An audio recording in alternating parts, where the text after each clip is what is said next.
Olá pessoal, estamos começando aqui mais uma gravação, mais uma aula. Essa é a aula 4 de Direito Penal 1 para a turma noturno da FACAP. Estamos aqui mais um dia de quarentena, espero que vocês estejam conseguindo manter o ritmo de estudos. Sei que nesse momento de dificuldade para todos nós, mas é preciso que a gente enfrente esse período sem também parar por completo na nossa vida. Então espero que vocês estejam conseguindo estudar, manter o ritmo de estudo. É necessário que tenham mais disciplina, tenham mais concentração e que consigam manter aí assistindo às aulas, fazendo leitura de material, lendo livros. Eu tenho buscado aumentar a leitura nesse período que a gente fica muito tempo em casa, para não ficar o tempo todo com notícias, informações, e o que cansa e também nos estressa. Então, espero que estejam realmente se adequando, se amoldando a esse período. Então vamos lá falar sobre nossa aula de hoje. É, Vocês têm que acompanhar pelo material que eu busquem acompanhar pelo material que enviei, o material digitado. Se refere à aula 3 e a essa aula que é a aula 4, viu? Então busquem fazer as anotações. Acredito que até a aula de hoje nós fechamos aí a nossa primeira unidade, certo? Então vamos falar, eu vou mostrar para vocês aqui o material para vocês se situarem.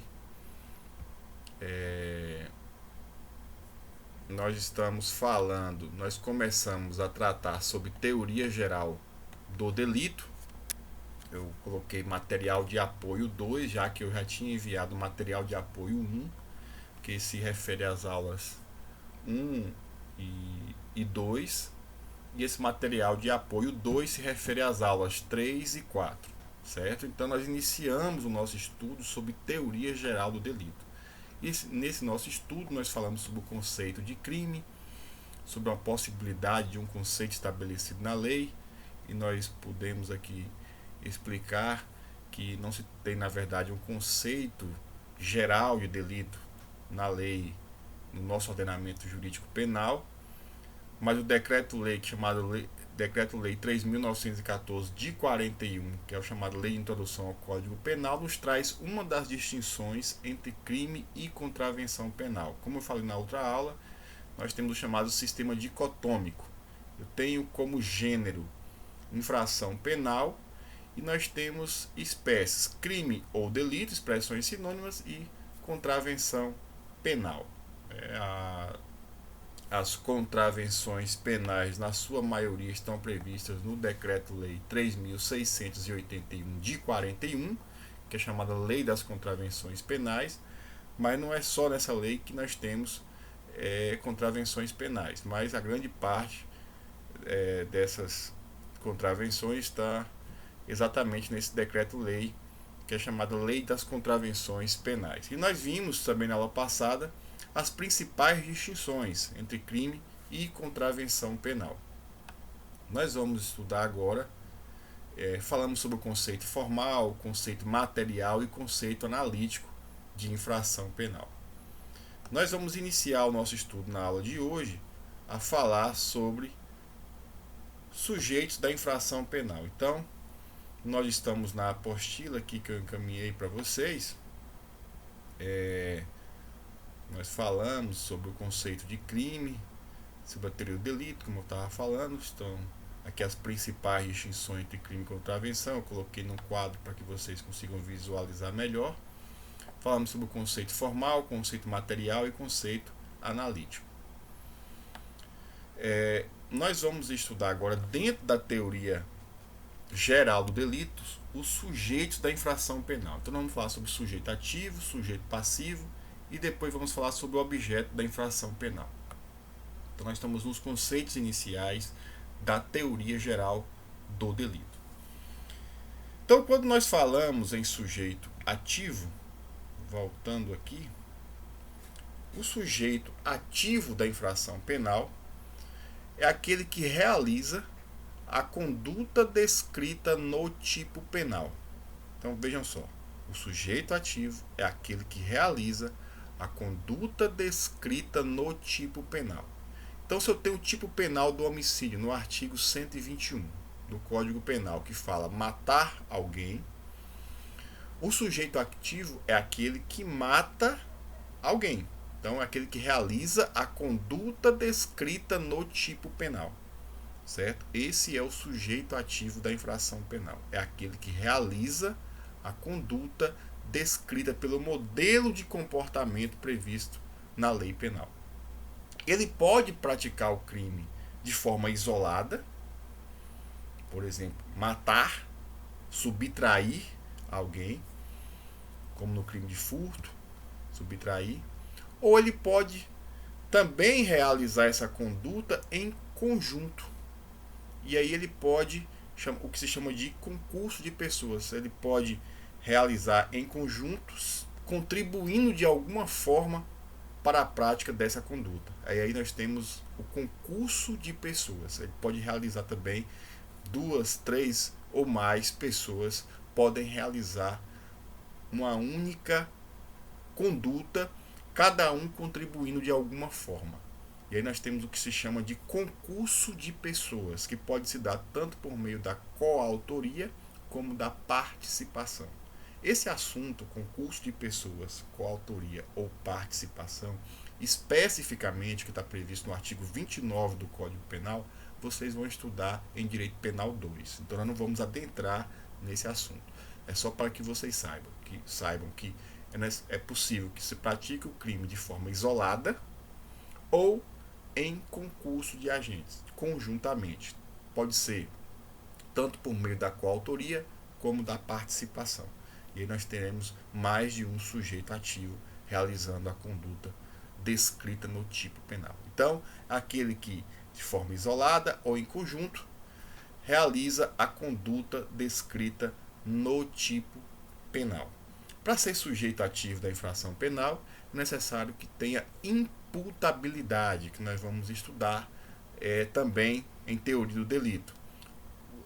Em linhas gerais, o que é ter imputabilidade? Ser capaz de compreender o caráter ilícito do fato, plena capacidade mental, bem como ser maior de 18 anos. Então, para ser sujeito ativo, ele precisa ter imputabilidade. Para ter imputabilidade, precisa ser capaz de compreender o caráter ilícito do fato, capacidade mental plena, e de ter também a chamada capacidade legal ou relacionada à idade do agente, que é a maioridade penal, ter mais de 18 anos, maior de 18 anos de idade. Então, o sujeito ativo é essa pessoa que realiza a conduta descrita no tipo penal, seja de forma direta ou indireta, pode ser contribuindo de alguma forma. E nós temos as formas de participação, certo? O sujeito ativo, e aí uma classificação doutrinária básica a respeito do sujeito ativo. Então espero que vocês estejam acompanhando, notando, certo? Em sala de aula a gente costuma pausar mais, tal, mas no vídeo, para que não fique cansativo para vocês, vocês acompanhem anotando e vocês podem dar pausa, né? Então, a classificação com relação ao sujeito ativo, elas pode de forma básica ser crime próprio ou crime comum. O que isso significa, essa classificação? Quando eu digo que o crime é chamado de próprio, de acordo com o sujeito ativo, significa que o sujeito ativo necessita ter uma qualidade especial para aquele crime. Então, quando eu chamo um crime de crime próprio, significa que, com relação ao sujeito ativo, ele precisa ter uma qualidade especial. Não é qualquer pessoa que pode praticar aquela infração penal. Exemplo, se eu falo de um crime de peculato, né? O crime de peculato previsto no Código Penal estabelece que, para praticá-lo, o sujeito ativo precisa ser funcionário público. assim como o crime de corrupção passiva, que também exige que o sujeito seja o autor, o sujeito ativo, seja funcionário público. Então veja que não é qualquer pessoa que pode praticar esse crime. Exige uma qualidade especial. Por isso que é chamado de crime próprio ou especial. Por alguns doutrinadores também se chama de crime especial ou próprio. Então, exige uma qualidade especial. Não é qualquer pessoa que pode figurar como sujeito ativo. Certo? É também o que acontece com o crime previsto infanticídio, artigo 123 do Código Penal, que é matar o próprio filho. Logo exige que o sujeito ativo seja a mãe, sabe? O nascente ou recém-nascido sendo cometido pela mãe. Então é um crime que exige uma qualidade especial, ser mãe. No caso, é o crime de infanticídio, também chamado de crime próprio. Ok? Já o crime comum é aquele que, em regra, pode ser praticado por qualquer pessoa, não se exige uma qualidade especial do sujeito ativo. É o que acontece, por exemplo, com o crime de homicídio, crime de furto, crime de roubo. A grande maioria dos delitos podem ser praticados por qualquer pessoa. E nesse caso, o crime é chamado de crime comum, certo? Que pode ser, em regra, praticado por qualquer pessoa. Não exige uma qualidade especial. Então, também chamado de crime comum ou crime impróprio, né? Fazendo aí o paradoxo com o crime próprio. Então, essa classificação é uma classificação básica com relação ao sujeito ativo, só para que vocês tenham uma noção inicial do sujeito ativo. Lembrando que o assunto de concurso de pessoas, que vocês vão estudar sobre coautoria, participação, as formas de coautoria, as formas de participação, é um assunto inclusive delicado, que exige uma análise mais aprofundada da legislação penal, especificamente a partir do artigo 29 do Código Penal.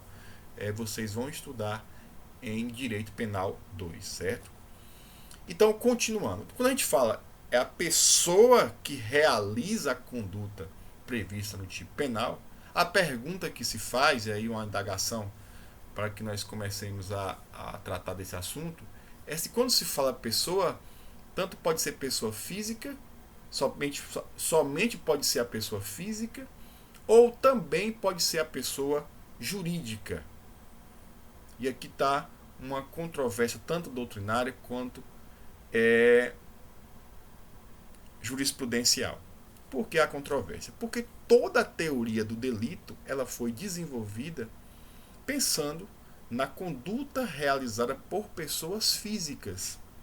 Pessoa dotada de capacidade de compreensão e que possa direcionar seus atos de acordo com sua vontade. Tanto é que toda a teoria do delito é desenvolvida a partir dos estudos da conduta humana, que é exatamente o ser com capacidade de compreensão e com possibilidade de direcionar sua compreensão para realizar uma ação ou deixar de realizar uma ação, incorrendo assim numa omissão. Então, a teoria do delito clássica toda foi desenvolvida com base em condutas humanas. Mas qual é então a controvérsia? A pessoa jurídica, né, que é um ente fictício criado pelo direito, né, pela norma jurídica, que cria um ente coletivo com direitos e obrigações, tem repercussão na esfera civil, nós não temos nenhuma dúvida disso, mas no tocante à esfera penal, o sujeito ativo da infração penal pode ser também a pessoa jurídica? E aí vem a grande controvérsia, porque o nosso ordenamento jurídico trouxe, a partir da Constituição Federal de 88,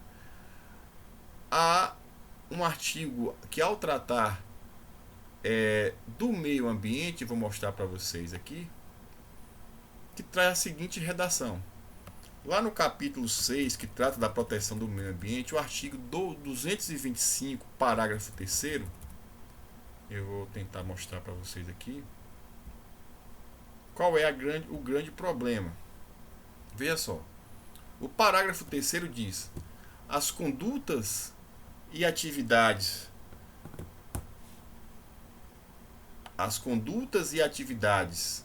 consideradas lesivas ao meio ambiente sujeitarão os infratores pessoas físicas ou jurídicas, as sanções penais e administrativas, independentemente da obrigação de reparar os danos causados.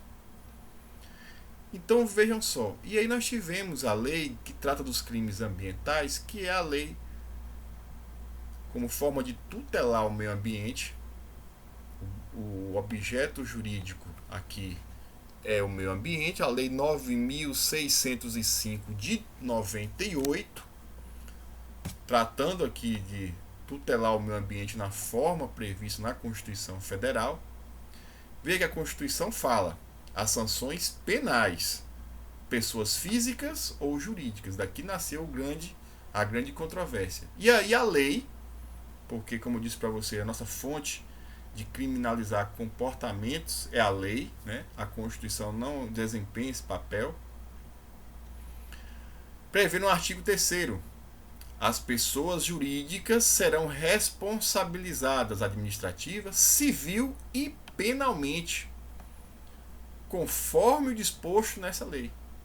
Veja que trata de crimes ambientais, a lei 9.605 de 98, responsabilizando penalmente a pessoa jurídica, certo?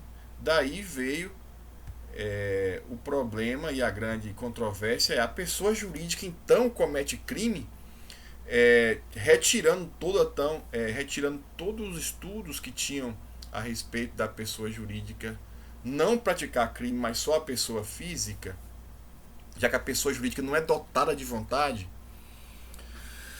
Então nós estamos tratando somente de crimes praticados por pessoas jurídicas no tocante a crimes ambientais. Por que eu estou falando isso? Porque a previsão da Constituição só fala de crimes ambientais. Nós só temos uma lei que trata de crimes ambientais, que é a Lei 9.605 de 98, no que se refere à pessoa jurídica. Tá? Nós não temos previsão nem na Constituição, nenhuma lei infraconstitucional se referindo à pessoa jurídica praticando outra espécie de delito. Então, em se tratando de crime ambiental, surge então a controvérsia se a pessoa jurídica pode ser sujeito ativo do crime ambiental. E aí nós temos basicamente três correntes tratando desse assunto, que eu trago aqui no material de vocês, para que vocês acompanhem aí. A primeira corrente diz que a pessoa jurídica não pratica crime, pois ofende o princípio da responsabilidade subjetiva. O que significa isso?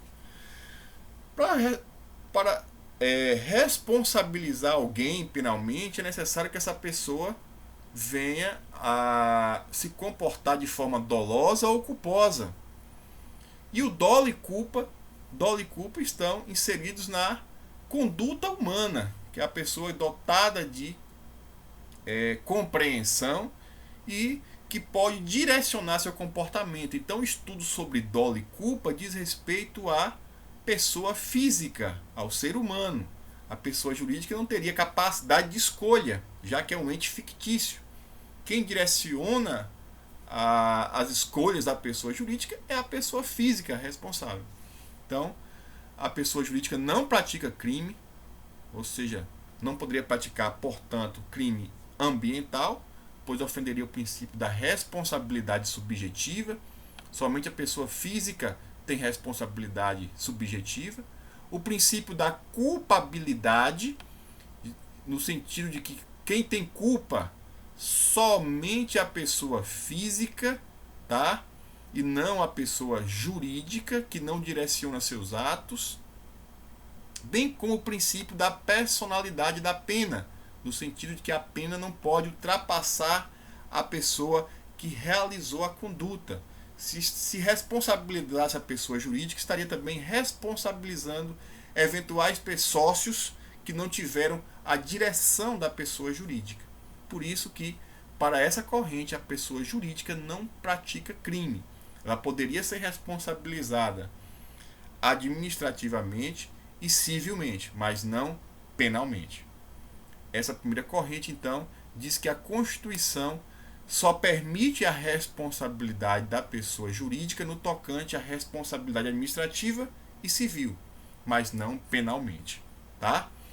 Porque também fere toda a teoria do delito que foi construída com base nessas premissas e nesses princípios. Essa primeira corrente é a preferida de boa parte, da maioria da doutrina, principalmente a doutrina clássica, certo? Essa primeira corrente. Já para a segunda corrente, voltando aqui, a segunda corrente estabelece, e eu vou mostrar para vocês mais uma vez aqui o nosso material. A segunda corrente diz o seguinte: apesar de somente pessoa física praticar crimes, ela e a pessoa jurídica serão responsabilizadas administrativa, tributária, civil e penalmente pelos crimes ambientais. Essa possibilidade está prevista no artigo 200, não é 255, corrijam aí no material de vocês, tá? É 225, parágrafo 3º da Constituição Federal de 88. Por favor, corrijam aqui, é 225, como eu mostrei para vocês aqui na internet, é 225, certo? E na Lei dos Crimes Ambientais, artigo 3º da Lei 9.605 de 98. O que diz essa segunda corrente, para que vocês entendam? Em se tratando de crimes ambientais, a pessoa física não pratica crime, porque quem deve praticar é a pessoa física, conforme a teoria do delito. Mas a pessoa jurídica pode ser responsabilizada penalmente, conforme previsto na Lei dos Crimes Ambientais. E aí você pode pensar, mas como é que a pessoa não pratica crime e pode ser responsabilizada penalmente? Então, essa segunda teoria ela é um pouco contraditória, porque ela diz que não pode praticar crime, mas pode ser responsabilizada penalmente. Isso também, no meu sentido, ao nosso ver, fere o princípio da culpabilidade, porque não se pode responsabilizar alguém se ela não praticou o crime. Então, essa segunda corrente nos parece mais contraditória, porque diz que não pode praticar crime, mas pode ser responsabilizada penalmente pelos crimes ambientais. E faço logo um alerta para vocês: a responsabilidade penal não se limita à pena privativa de liberdade, tá? Nós temos também outras espécies, além da pena privativa de liberdade, que obviamente a pessoa jurídica não pode ser submetida, mas temos, por exemplo, penas restritivas de direito, como proibição de contratar com o poder público, proibição de participar de licitações, fechamento de atividade, interrupção de atividade, entre outras. Bem como pena pecuniária. Tá? É possível aplicar pena de multa, que também é prevista no Código Penal. Certo? E a terceira corrente diz que tanto a pessoa física quanto a pessoa jurídica praticam crimes, obviamente crimes ambientais, tá? Somente crimes ambientais, podendo ambas ser responsabilizadas administrativa, tributária, civil e penalmente, tá? Tanto civil, administrativa, tributária e penalmente. Essa corrente diz que pratica crime e pode ser responsabilizada penalmente, tanto a pessoa física quanto a pessoa jurídica. A pessoa jurídica, no entanto, só pode ser responsabilizada quando houver a intervenção de uma pessoa física que atua em nome e em benefício do ente coletivo, conforme dispõe o artigo 3º da Lei 9.605 de 98. O que está querendo dizer aqui? Olha, a pessoa física pratica crime, a pessoa jurídica também pratica crime. Contudo, a pessoa jurídica só pode ser responsabilizada quando se demonstrar que houve a intervenção de uma pessoa física que está atuando em nome e em benefício da pessoa jurídica ou do ente coletivo. Significa que só posso responsabilizar a pessoa jurídica se em paralelo também se responsabilizar a pessoa física. Por exemplo, o sócio-diretor, o sócio, os diretores, os responsáveis, aqueles que têm o poder de decisão da pessoa jurídica, precisam ser responsabilizados juntos com a pessoa jurídica. É como se estivesse encontrando ali a vontade da pessoa jurídica por meio dos representantes daquelas pessoas, os sócios diretores, os sócios majoritários, aqueles que tinham o poder de decisão, os diretores, os executivos, que detêm aí o poder de decisão da pessoa jurídica, certo? Se convencionou chamar isso de sistema da imputação paralela ou dupla imputação. Logo, somente seria possível, por exemplo, oferecer uma denúncia por crime ambiental contra a pessoa jurídica se também se oferecesse contra a pessoa física paralela. A pessoa física é responsável pela pessoa jurídica. Não seria possível, por exemplo, denunciar tão somente a empresa X, mas precisa ser a empresa X e o seu diretor, executivo ou sócio que detinha a capacidade de dirigir os rumos da empresa. Então teria que colocar José, diretor da empresa, juntamente com a empresa X, denunciados pela prática do crime ambiental Y. Então, deveria ser dessa forma, o chamado sistema da imputação paralela ou dupla imputação. A terceira corrente, então, conclui o seguinte: é possível a pessoa jurídica praticar crime e ser responsabilizada penalmente desde que haja intervenção de uma pessoa física juntamente com o ente coletivo e em benefício da empresa, certo? É o chamado sistema da imputação paralela ou dupla imputação. Essa terceira corrente é a que vem prevalecendo no âmbito jurisprudencial. É o entendimento que prevalece no Superior Tribunal de Justiça. Contudo, tem decisão do STF em sentido contrário, no sentido que a responsabilização penal da pessoa jurídica independe da responsabilização da pessoa física.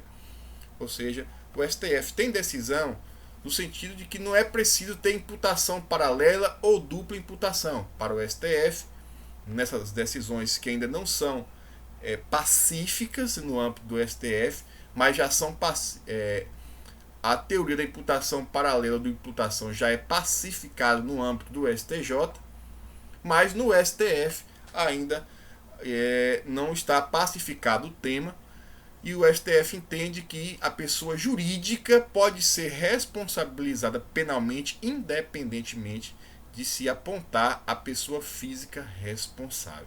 Então, a matéria ainda é controvertida. Obviamente que eu não vou exigir de vocês que aponte aí a corrente correta, porque ainda existe controvérsia ainda sobre a matéria, mas é necessário que vocês saibam o fundamento de cada uma dessas correntes. E se por acaso optarem por alguma delas, tragam os fundamentos necessários para apontar por que defende primeira, segunda ou terceira corrente ou até uma quarta corrente, certo? Então saibam que essa terceira corrente é a que vem prevalecendo no âmbito jurisprudencial, tá? Mas com ainda alguma controvérsia. Prevalece no âmbito doutrinário a primeira corrente, mas a terceira corrente é a que vem prevalecendo aí no âmbito jurisprudencial, com essa divergência entre STJ e STF. Tudo bem? Então, vamos continuar falando agora sobre o sujeito passivo da infração penal. E quando nós falamos em sujeito passivo, entendam que o sujeito passivo é o titular do bem jurídico protegido pela lei penal. Então, o sujeito passivo é o titular do bem jurídico tutelado pela lei penal. Então, quando se pratica uma conduta delitiva, se estará ofendendo um bem jurídico e, obviamente, também vai atingir o sujeito passivo que detém aquele bem jurídico.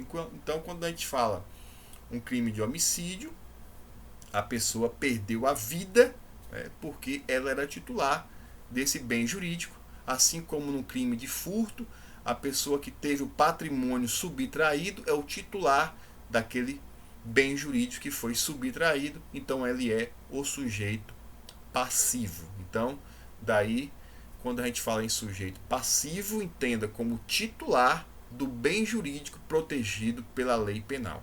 A gente chama então de sujeito passivo, o titular do bem jurídico tutelado pela lei penal. O sujeito passivo, eu vou mostrar para vocês aqui no material, pode ser formal ou constante. Quando a gente fala em sujeito passivo formal ou constante, é também chamado de sujeito passivo mediato. E o sujeito passivo formal, constante ou mediato é o Estado. Por que o Estado? O Estado é o titular da ordem jurídica. Como a gente falou em fontes do direito penal, quem edita as normas penais é o Estado. E o Estado, então, detém aí, acaba figurando como um sujeito passivo constante. Porque toda vez que se pratica uma infração penal, se está ofendendo uma norma jurídica penal. E, por consequência, também, ou indiretamente, se ofende o Estado. Por isso, o Estado é o sujeito passivo, formal ou constante, porque ao Estado pertence aí o direito subjetivo de exigir o cumprimento da lei penal. Então, todo delito vai ter o Estado como sujeito passivo. Por isso que é chamado de sujeito passivo constante ou mediato, certo? E nós temos o sujeito passivo material ou eventual, que é o titular específico ou imediato do bem jurídico que foi atingido, né? Que foi sujeito de ofensa por meio da conduta delitiva.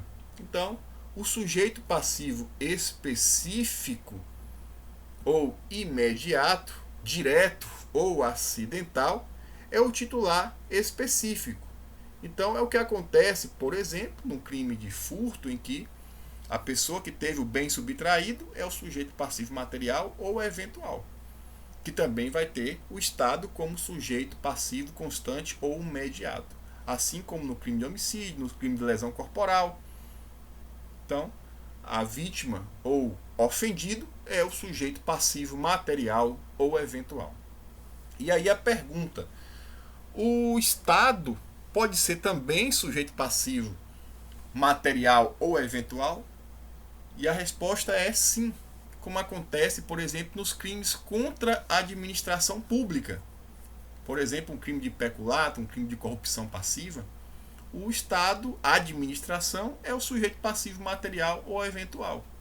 Então, neste caso, o Estado figura tanto como sujeito material ou eventual, como também o sujeito formal ou constante. Ele é, ao mesmo tempo, no caso de um crime contra a administração pública, sujeito passivo material e também formal ou constante.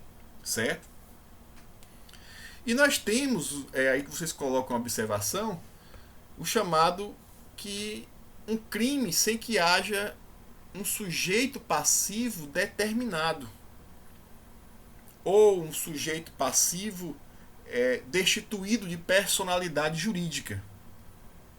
Quando a gente fala, por exemplo, que o sujeito passivo é a sociedade, é a família, nós dizemos que esse crime não tem um sujeito passivo determinado, ou não tem um sujeito passivo com personalidade jurídica. É o que acontece, por exemplo, nos crimes contra o sentimento de respeito, o sentimento de respeito aos mortos, como por violação de sepultura, ocultação de cadáver, perturbação de cerimônia funeral. São crimes em que o sujeito passivo na verdade, o sujeito passivo material ou eventual é a sociedade. Então, neste caso, a sociedade não possui personalidade jurídica.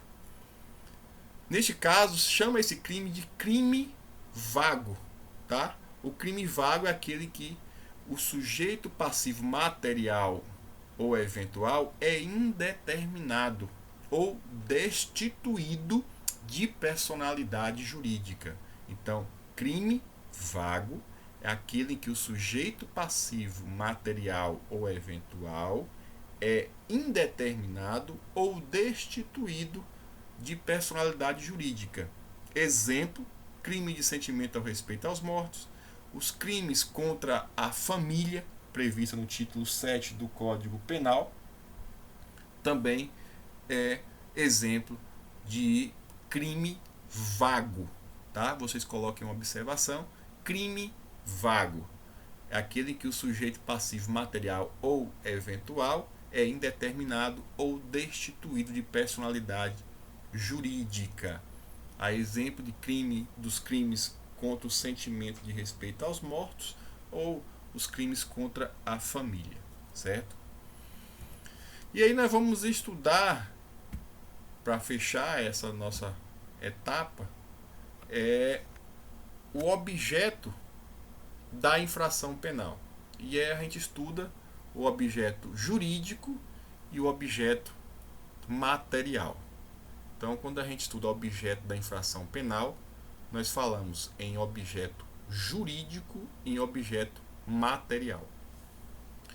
Quando a gente fala em objeto jurídico, a gente já estudou isso, inclusive, ao tratarmos sobre bem jurídico penal. Né?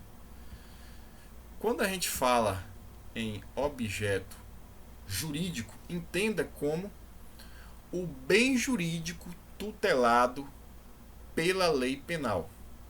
Ou seja, é o interesse, o valor protegido pela lei penal. Quando se fala em objeto jurídico da infração penal, nós nos referimos ao bem jurídico tutelado pela lei penal. Ou seja, é o interesse, é o valor protegido pela lei penal. Então, quando a gente fala, por exemplo, no crime de homicídio, qual é o objeto jurídico do crime de homicídio? Qual é o bem, o valor tutelado? A vida. Então, o objeto jurídico do crime de homicídio é a vida. Qual é o objeto jurídico no tipo penal do furto? O patrimônio. Qual é o objeto jurídico no crime de estupro? A dignidade sexual, a liberdade sexual. Qual é o objeto jurídico no crime de peculato? A moral, o patrimônio público. Tá? Então, o objeto jurídico é o interesse, é o valor protegido pela lei penal, certo? É o interesse, valor. Então, todo crime tem um objeto jurídico. Eu tenho que identificar qual é o valor, qual é o interesse que se protege com aquela norma jurídica penal, certo? Vale salientar que alguns delitos possuem mais de um objeto jurídico, ou seja, mais de um interesse e valor tutelado. Muito embora sempre vai ter um objeto jurídico principal, mas que a conduta pode atingir mais de um objeto jurídico, é chamado crimes pluriofensivos. Então, chamados crimes pluriofensivos são os crimes que ofendem mais de um objeto jurídico, numa única infração.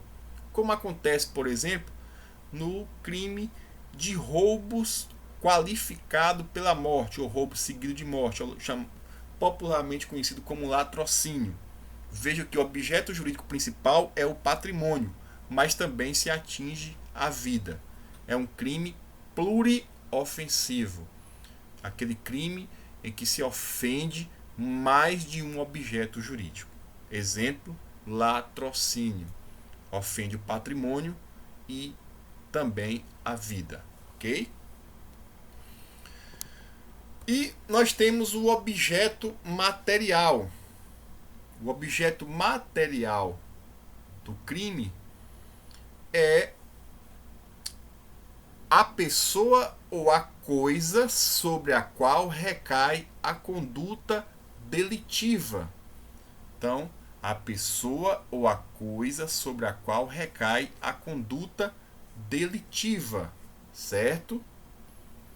Então, Se eu tenho um crime de homicídio, a pessoa atingida é o objeto material. Se eu tenho um crime de lesão corporal, a pessoa que sofreu a lesão corporal é que é o objeto material daquele crime. Se eu tenho um crime de furto, é a coisa subtraída que é o objeto material daquela infração penal. Tá? Então, se eu tenho, por exemplo, um crime de homicídio, qual é o objeto jurídico? A vida. Qual é o objeto material? A pessoa atingida. No crime de lesão corporal, qual é o objeto jurídico? A integridade física e a saúde. Qual é o objeto material? A pessoa atingida pela conduta delitiva. No crime de furto, qual é o objeto jurídico? O patrimônio. Qual é o objeto material? É o veículo que foi subtraído, é o dinheiro que foi subtraído. Certo? Para que vocês façam então essa distinção. Lembrando que é possível que haja crime sem objeto material. Por exemplo, um crime de ato obsceno. A pessoa ficar, exemplificando, sem roupa na rua, em público. É ato obsceno, mas nós não temos nenhuma pessoa, nenhuma coisa sobre a qual recai a conduta delitiva. Ou crime de associação criminosa. Também não tem uma pessoa ou coisa sobre a qual vai recair a conduta delitiva. Então é possível que haja crime sem objeto material. Mas não é possível que haja crime sem objeto jurídico. Todo crime tem objeto jurídico, mas nem todo crime tem objeto material. Porque o objeto material é a pessoa ou a coisa sobre a qual recai a conduta delitiva. Então é possível falar em crime sem objeto material, mas não é possível falar em crime sem objeto jurídico. Entenderam? Às vezes o objeto material pode se confundir com o próprio sujeito passivo da infração penal, como acontece, por exemplo, no crime de homicídio, no crime de lesão corporal. Tá? Mas não necessariamente serão a mesma coisa. Lembrando que não é possível crime sem objeto jurídico. Tá? Então, dessa forma, nós falamos sobre sujeitos da infração penal, sujeito ativo, sujeito passivo. Falamos sobre o objeto da infração penal, objeto jurídico e objeto material. E dessa forma, nós concluímos então esse material, a apostila que encaminhei para vocês, que vocês estão acompanhando aí. E dessa forma, acredito que a gente já conclui, já nessa aula, a nossa primeira unidade. E aí eu vou depois tratar com vocês sobre a nossa avaliação. Bons estudos, acompanhem. Qualquer dúvida, entre em contato no sistema do Moodle, até abrir um fórum lá para discussão, mandem e-mail, ou até podem falar com o representante da turma, que a gente pode ir aí discutindo, debatendo sobre o nosso assunto, sobre o nosso conteúdo. Espero que estejam conseguindo acompanhar, estejam compreendendo bem a matéria. E bons estudos e até a próxima aula.